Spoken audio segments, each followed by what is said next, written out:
queridas do sétimo ano, como vocês estão? Tudo bem?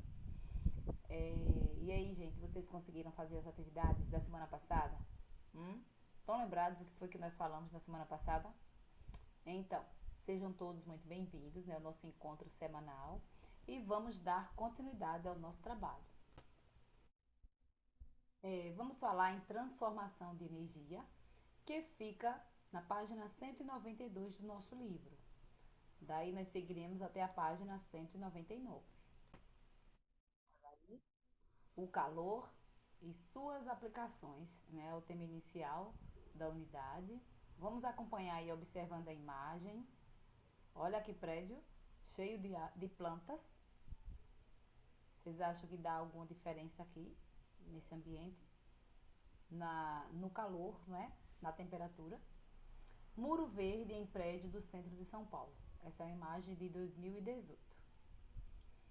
Você já deve ter reparado que em dias quentes, locais arborizados e sombreados costumam ser mais frescos do que lugares abertos ou com o solo coberto por concreto. Isso acontece porque as plantas absorvem calor e eliminam água por transpiração, fazendo com que o ambiente fique mais úmido, além de sombreado. O resultado disso é que as temperaturas variam menos.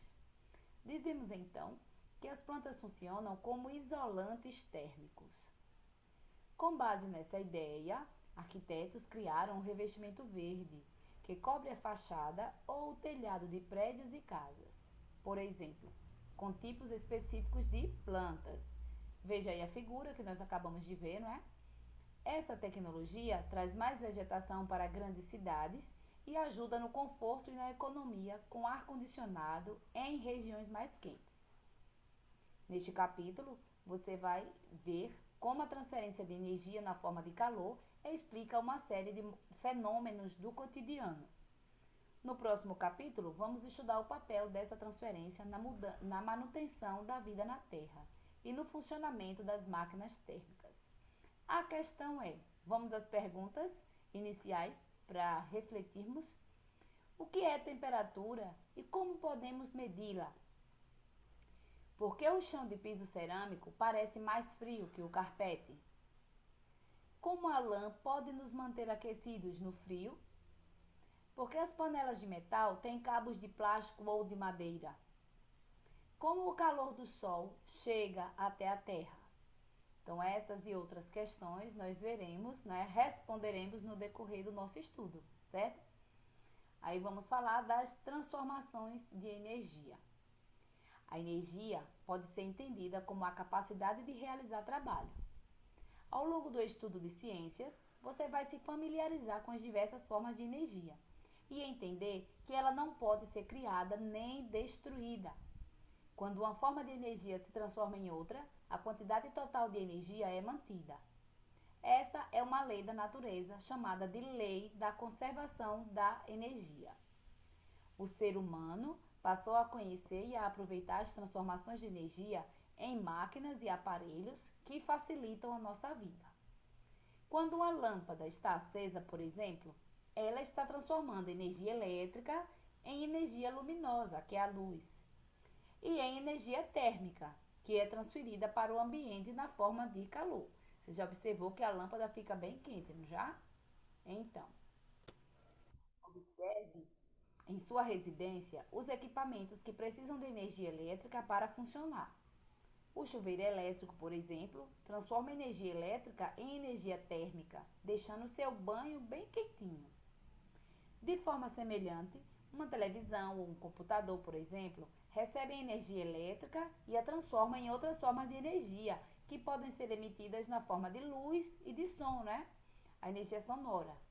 Além da energia na forma de calor. Então, veja a figura 8.2. Olha aqui. As transformações de energia estão em toda parte. Desde a transformação de energia luminosa do sol em alimento pelas plantas, lembram lá da fotossíntese, até a transformação de energia elétrica em som e luz nos equipamentos eletrônicos. Um carro andando, uma bola que acabou de ser chutada, uma pedra caindo, a hélice de um ventilador girando. Todos os corpos em movimento têm um tipo de energia, que é a energia cinética. cinética. Quanto maior a velocidade do corpo, mais energia cinética ele tem. Então, todas as vezes que a energia estiver ligada ao movimento, essa energia será cinética. Podemos perceber essa relação no impacto de uma bola contra a parede. Quanto maior a velocidade, maior o impacto provocado. A energia cinética também pode ser transformada em outras formas de energia. Gente, aqui no vocabulário é cinética, que vem do grego kine, que significa movimento. Então, sempre que falarmos em energia cinética, é a energia que envolve o movimento. Em um ventilador, por exemplo, parte da energia elétrica que ele recebe é transformada em energia cinética, que faz girar as hélices. E parte é transformada em energia térmica, que é transmitida para algumas partes do ventilador e para o ambiente na forma de calor. Que outras transformações de energia você pode observar em sua casa ou na escola? Pense no preparo das refeições. De onde vem a energia que cozinha e aquece os alimentos? Na maioria dos fogões, a energia química do gás é transformada em energia térmica, transmitida sob a forma de calor. E a energia luminosa, que é a luz, né, na chama do fogão. Então, olhe que tudo está permeado de energia, não é? Todas as nossas ações, o nosso dia a dia. As transformações de energia ocorrem também em todos os seres vivos. Os organismos fotossintetizantes, como plantas e algas, usam a energia luminosa do sol para produzir açúcares a partir do gás carbônico e da água. Ou seja, na fotossíntese ocorre a transformação de energia luminosa em energia química. Veja a figura. Olha aí a plantinha. Ela vai liberar oxigênio, né? Absorve a energia luminosa do sol, absorve gás carbônico, minerais, água. Planta transforma a energia luminosa do sol em energia química. Olha aqui que é no processo de fotossíntese. Nele, as plantas e outros seres fotossintetizantes, né, que são plantas, algas e o grupo das cianobactérias. Todos esses três grupos realizam fotossíntese, que é quando eles fabricam o próprio alimento, né? Eles transformam a energia luminosa do sol em açúcares, que é a energia química. Continuando, parte dessa energia química é usada para manter suas funções vitais do próprio organismo, como a respiração, e parte é armazenada, podendo passar para o outro ser vivo caso este se alimente do organismo fotossintetizante. Organismos heterotróficos, como os animais, utilizam a energia produzida pelos organismos fotossintetizantes, direta ou indiretamente pela alimentação. Lembram lá da cadeia alimentar? A cadeia alimentar começa pelo produtor, e o produtor vai ser a planta, porque ela produz o próprio alimento.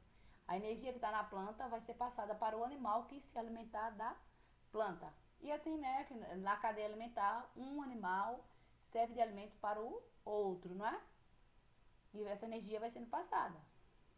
A energia química presente nos alimentos que consumimos é transformada em outras formas de energia, mantendo as atividades do nosso corpo.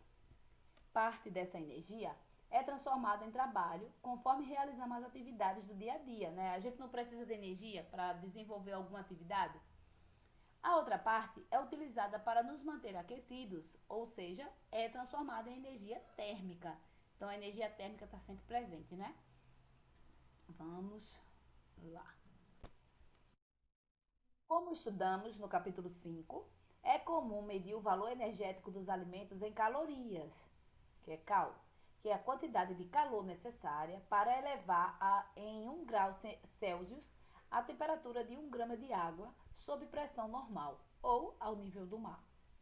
Como os alimentos costumam ter muitas calorias, usamos muitas vezes a quilocaloria, já que 1 quilocaloria equivale a 1000 calorias. Também vimos no capítulo 5 que é importante ficarmos atentos à quantidade de calorias ingeridas e à variedade dos nutrientes de cada alimento, né, para evitar problemas de saúde. Existem alimentos que têm mais calorias do que outros, né? Então é muito importante que a gente cuide da nossa alimentação para não estar ingerindo calorias de mais ou de menos, né? É preciso ter um controle da quantidade de calorias. Aqui na imagem, nós transformamos a energia química dos alimentos em diversas outras formas de energia, como cinética e térmica, como nós acabamos de ler, a cinética, não é aquela do movimento, é a que permite que a gente realize ações, não é? Por exemplo, os meninos aí estão praticando futebol. Sem energia, né? Se eles não estiverem alimentados, eles vão conseguir praticar, ou seja futebol ou outra atividade. Não, não é? Como já diz o ditado, que saco vazio não para em pé, não é? Então a gente precisa se alimentar bem para termos energia. Ao mesmo tempo que também produz a energia térmica, que é aquela que mantém o nosso corpo aquecido. Não é? Então, quando fala em térmica, está falando de aquecer, não é? De calor. Continuando, calor e temperatura. Toda a matéria, objetos, substâncias e seres vivos, né, é formada por partículas muito pequenas. Essas partículas são muito menores que as células que você estudou no sexto ano. Vocês lembram lá, né, que nós já vimos que o corpo dos seres vivos é formado por unidades bem pequenininhas, chamadas de células. Já tudo que existe, né, toda a matéria, tanto objetos, substâncias ou seres vivos, é formado por partículas muito pequenas e são muito menores do que as células, né, que nós já vimos, que elas já são pequenas, a gente não consegue enxergar a olho nu. Essas partículas que a gente se refere agora é algo bem menor ainda. Essas partículas estão em constante movimento. Quanto maior a temperatura de um corpo, maior a energia cinética de suas partículas, isto é, mais rapidamente elas se movimentam. No caso de um sólido, o movimento pode ser apenas uma agitação ou vibração, sem que as partículas se afastem muito da sua posição. Ó, gente, nós só temos uma ideia, né, do funcionamento das partículas, do comportamento delas. Mas é algo tão pequeno que a gente não consegue enxergar de jeito nenhum. Mas, mais adiante, né, nas próximas séries, vocês verão melhor qual o nome dessas partículas. Será que algum de vocês já ouviu falar do nome dessas partículas aí? Vocês vão saber, certo? Mas vamos seguir aqui. Chá gelado e chá quente. Olhe a diferença do comportamento das partículas no gelado, né, na água gelada, e na água quente, né, no caso do chá. Olhe, as partículas que compõem o chá gelado têm menos energia cinética, portanto, se movem mais livremente. Então, menos energia cinética, se movem mais, aliás, lentamente, né? Se movem mais lentamente. No caso do chá quente, as partículas que compõem o chá quente têm mais energia cinética, portanto, se movem mais rapidamente. Então, olha aí a sombra indicando o movimento rápido, né? Então, aqui, enquanto no gelado ela está mais devagar, no quente ela está mais rápida. Muito bem. Portanto, a temperatura é a grandeza fixa física que indica a agitação, ou ainda a energia cinética média das partículas de um corpo ou de um ambiente. A soma das energias cinéticas das partículas constituintes de um corpo é chamada de energia térmica. Olha, energia cinética média. Quando falamos em energia cinética, cinética média, porque algumas partículas se movem mais rapidamente do que outras. Vocês lembram que a energia cinética está se referindo ao movimento, certo? E a média é porque elas não se movem todas na mesma velocidade. Umas se movem mais do que outras. A energia térmica na forma de calor passa espontaneamente sempre do corpo de maior temperatura, né, do mais quente, para o corpo de menor temperatura, que é o menos quente. Portanto, calor é uma energia em trânsito, isto é, uma energia que está sendo transferida espontaneamente de um corpo para outro por causa da diferença de temperatura entre eles. Então, vamos seguir. Trocas de calor, como é que elas acontecem? Na figura aí abaixo, né, à esquerda, olha aqui, uma pessoa está segurando uma xícara com café quente. Como a temperatura da xícara é maior do que a da mão da pessoa, a energia na forma de calor passa da xícara para a pessoa. Olha aí, você está segurando uma xícara de café quente, claro que você vai sentir na sua mão, né, o calor, né, do café. Na ilustração à direita, a mesma pessoa segura um copo com água com gelo. Olha aí. Nesse caso, como a temperatura da mão da pessoa é maior do que a do copo, não é? A do gelo está baixa a temperatura, aí a da mão da pessoa vai estar mais alta. A energia na forma de calor passa da pessoa para o copo. Nas duas situações, há também transferência de energia na forma de calor entre a xícara, né, ou o copo, e o ar do ambiente. Então, olha aí a transferência. Aqui nesse caso, a xícara está mais quente e a mão da pessoa está mais fria, né? Está menos quente, melhor dizendo. Aí passa o calor da xícara para a mão. No caso contrário, que a água vai estar com gelo, é o calor da mão que passa para o copo. Quando colocamos um pouco de leite gelado no café quente, o café esfria e o leite esquenta, até ficarem com a mesma temperatura. Isso acontece porque a transferência de energia térmica na forma de calor do café para o leite, até que a mistura fique na mesma temperatura. Dizemos então que a mistura atingiu o equilíbrio térmico. Quando chegou à mesma temperatura, né? Está no equilíbrio térmico. Segundo a termodinâmica, um ramo da física que estuda, entre outros fenômenos, os efeitos das mudanças de temperatura e a conversão de calor em trabalho, todos os sistemas tendem ao equilíbrio. No equilíbrio térmico, não há troca de calor entre as partes que compõem o sistema. Além do equilíbrio térmico, não há outras formas de equilíbrio. Já no equilíbrio mecânico, a soma das forças ou das pressões que atuam sobre o sistema é nula. No equilíbrio químico, não há modificações na composição química de um sistema.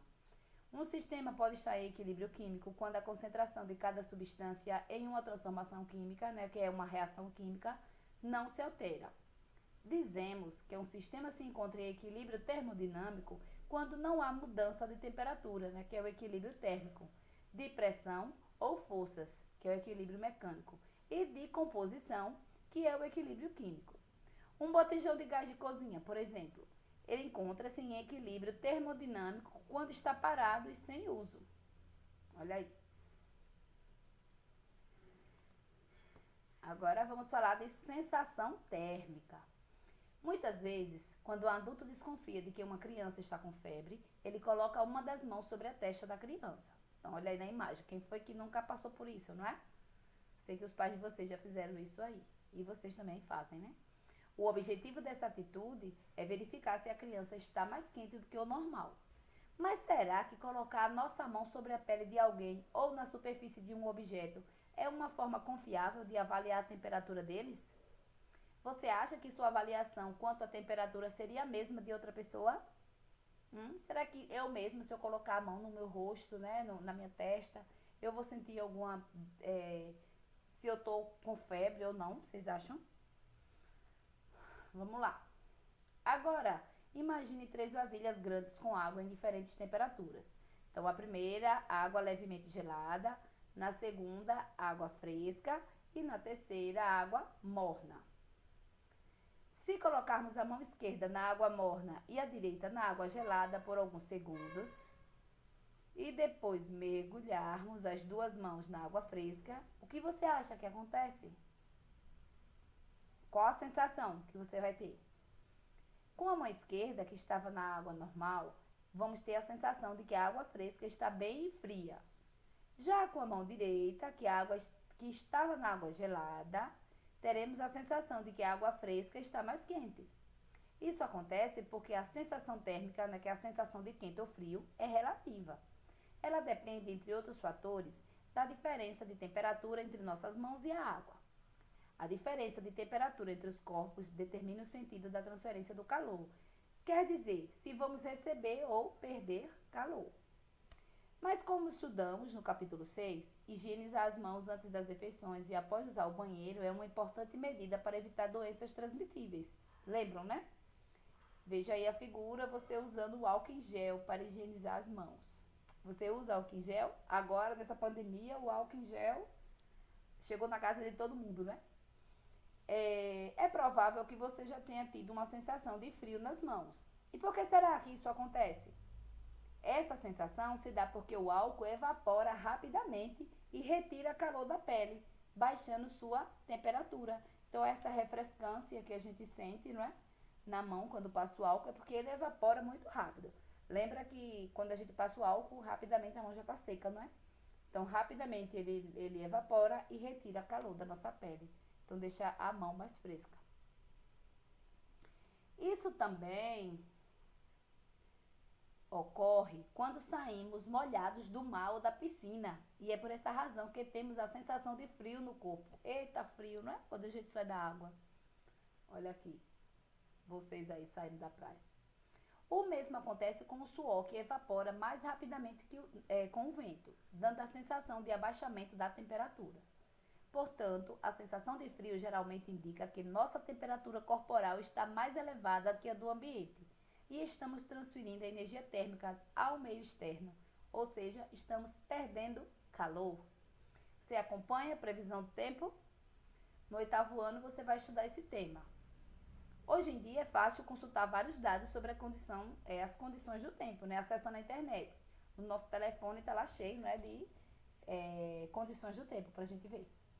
Podemos saber, por exemplo, como está a umidade do ar e a velocidade do vento, além da temperatura. Observe aí, né, 24 graus Celsius, no Espírito Santo, Vila Velha. Gente, se compararmos 2 dias de mesma temperatura, um deles úmido e o outro seco, teremos a sensação de que no dia úmido a temperatura estava mais alta. Isso acontece porque quando o ar está úmido, a umidade do ar dificulta a evaporação do suor, prejudicando o mecanismo de resfriamento do organismo e provocando sensação de mais calor do que em dias secos. Então, se o dia está úmido, vai ser a sensação, né, de mais calor, certo? Dependendo do contexto, o termo calor pode ter diferentes significados. Então, mencionamos calor como um tipo de energia em trânsito, e neste movimento estamos falando da sensação térmica de calor, ou seja, da sensação de alta temperatura. Nos dias quentes, o uso de ar-condicionado, além de diminuir a temperatura do ambiente, diminui também sua umidade, facilitando a evaporação do suor e fazendo nosso corpo ter a sensação de menor temperatura. Medição da temperatura. Você já viu um termômetro? Já, né? Em geral, os corpos dilatam quando sua temperatura aumenta, isto é, eles aumentam de volume. Isso acontece porque quando a temperatura sobe, as partículas se movimentam mais rapidamente e se afastam mais umas das outras, ocupando um espaço maior. Alguns tipos de termômetro foram projetados em função dessa propriedade. Para medir a temperatura do ambiente, é comum usar um termômetro com uma coluna de álcool misturado com um corante vermelho. A coluna de álcool sobe quando a temperatura do ambiente aumenta, porque o álcool se dilata com o aumento de temperatura. E quando a temperatura diminui, a coluna de álcool se contrai, diminuindo o seu volume, e o líquido desce. O termômetro clínico é usado para medir a temperatura, por exemplo, do nosso corpo, permitindo saber se uma pessoa está com febre. Olha aqui o termômetro, né, que a gente usa. Os termômetros clínicos mais modernos são digitais. Os mais antigos têm um pequeno reservatório de mercúrio ligado a um tubo bem fino de vidro. Olha aí, não é? Esse é o mais antigo e esse é o mais moderno. Assim como no termômetro de álcool, no termômetro de mercúrio, o líquido se dilata com o aumento da temperatura. Para baixar o nível do mercúrio na coluna e fazer uma nova medição, é preciso sacudir o termômetro. Já os termômetros digitais têm dispositivos eletrônicos que acusam a temperatura em um visor, na forma de um número. A escala Celsius, utilizada para medir a temperatura, foi construída atribuindo-se 2 pontos fixos: o ponto de fusão do gelo e o ponto de ebulição da água. Medições feitas ao nível do mar, isto é, sob pressão atmosférica nessa altitude. Ao ponto de fusão do gelo atribui-se o valor zero, sendo posteriormente chamado de 0 graus Celsius. E ao de ebulição da água, o valor de 100 graus Celsius, que é o ponto de ebulição da água, né? O intervalo entre esses dois números é dividido em 100 partes iguais, para cada uma correspondendo a 1 grau Celsius. A escala é estendida para graus abaixo de 0 e acima de 100. Nos Estados Unidos e em alguns outros países, não se usa no dia a dia a escala de Celsius, mas sim a escala Fahrenheit. Gente, que nome é esse, gente? Fahrenheit, ó, vamos ler aqui. Fahrenheit, vamos lá. Que atribui 32 graus Fahrenheit para o ponto de fusão do gelo e 212 graus Fahrenheit para o ponto de ebulição da água, a pressão atmosférica ao nível do mar. Muito bem. É bem chatinho nessa parte aqui, meio complicada, muita informação, mas tudo bem. Gente, nós temos uma atividade, né, para fazermos. É na página 213. Vamos lá, até a página 213. Questões 1 e 2, certo? Página 213. Estamos chegando. O assunto é bem extenso, né? Olha aí. Página 213. Um estudante disse que quando se encosta a mão no gelo, o frio do gelo passa para a mão. Analise a afirmativa desse estudante. Foi isso aí que nós vimos agora? Foi essa explicação? O frio do gelo passa para a nossa mão? Essa explicação não é bem assim, não é? Vamos lá. Essa história tá. Esse bilhete, tá certo? É verdade esse bilhete? Vamos responder. Ó, a afirmação está errada. As sensações térmicas são consequências das transferências de calor entre os corpos. E o sentido de transferência é sempre do corpo com maior temperatura para o corpo com menor temperatura. Então é o calor da mão que vai passar para o copo, né, o gelo, não o contrário, certo? Essa é a explicação. A questão 2, vocês vão responder, leiam aí com atenção, respondam, envie para o seu professor, certo? Em caso de dúvida, você fala com ele. E a gente se encontra já já, né, na nossa segunda videoaula desta semana, tá bom? Então até daqui a pouquinho. Fiquem com Deus.